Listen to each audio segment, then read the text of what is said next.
You might be wondering what on earth a football field has to do with your family's safety on the road. I want to demonstrate what happens when you text and drive. Given the average text takes a driver's eyes off the road for 4 seconds, at highway speeds, that's an entire football field, 100 yards, that your eyes were off the road before you looked up again. Scary, isn't it? But what's scarier is the fact that 50% of the drivers on the road with you are doing this every day.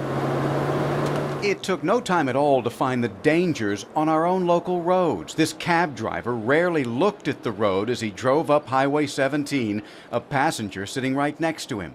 It's too common, it's too casual, and there's no sense of danger in doing it. State Senator Luke Rankin has been pushing a bit harder over the last few years to get a texting and driving ban on the books. So far, though, his efforts in Columbia have failed. When I first started in politics, as well as when I started my law practice, alcohol was the big impairment.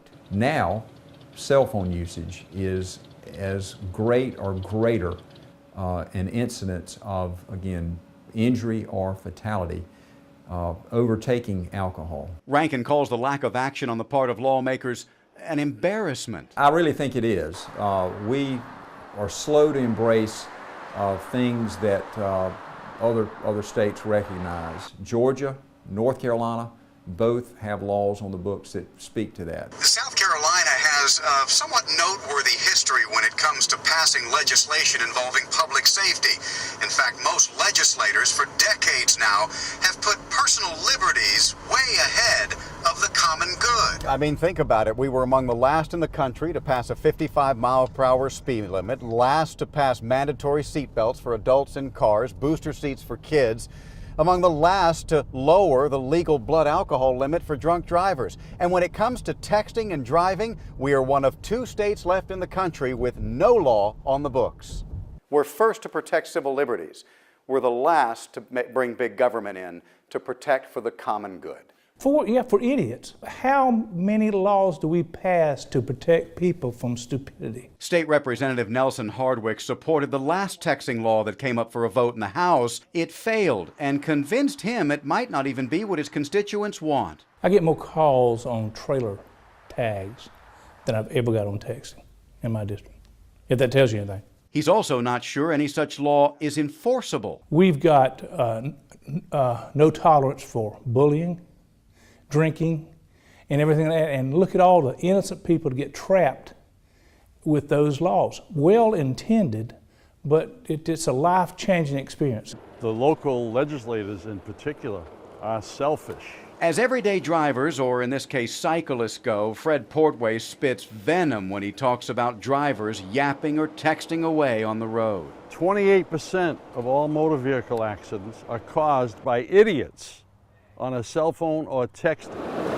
It is equivalent to driving drunk, okay? The legislators, a lot of them know that. We got 3 collisions. Myrtle Beach Police Corporal Kevin Cass knows that. He sees people injured, even killed on the road every week, most of them on the phone. It almost becomes like, like an addiction. As for enforcement, Corporal Cass says pass the law, we'll make it work. For the most part, you could pull up beside somebody and look right into their vehicle and see, you could see if they're on their phone.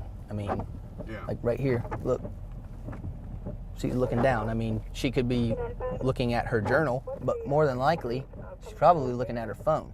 On this night, Corporal Cass positioned himself in the median along Grissom Parkway, hoping to prove his point. Within 60 seconds, an SUV flies by nearly 20 miles per hour over the speed limit. 233 stop in South Carolina.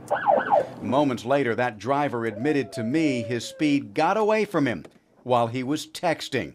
Says he does it every time he drives. Do you know it's a distraction? Do you know it's probably not the best way to drive? I do, and I think I try to fool myself into thinking that I'm better than that.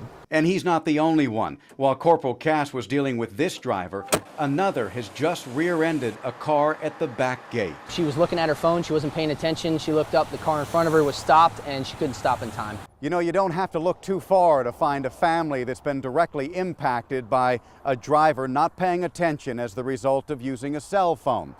It was right here along 501 in front of the Tanger Outlets that a truck driver slammed into the back of a vehicle, killing a 4-year-old girl and leaving a family wondering when the pain will stop.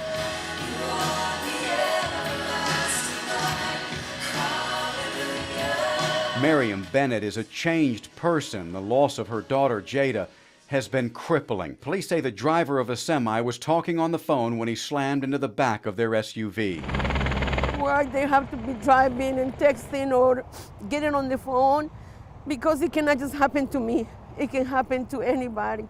Miriam is desperate for a cell phone law in South Carolina and confused as to why we're among the last to adopt one. I thought that the United States was united. That's what we said, the pledge. United, but South Carolina, why doesn't have the same law like any other state? Some lawmakers here believe this could be the year. I'd like to say this session. That's hopeful. That's perhaps optimistic. There are no fewer than 10 bills ready for debate in the South Carolina House and Senate in the second half of this session. Bills that do everything from allow homicide charges for killing someone on the road while using a cell phone to making any distraction behind the wheel a primary offense. I'm David Clue, WMBF News.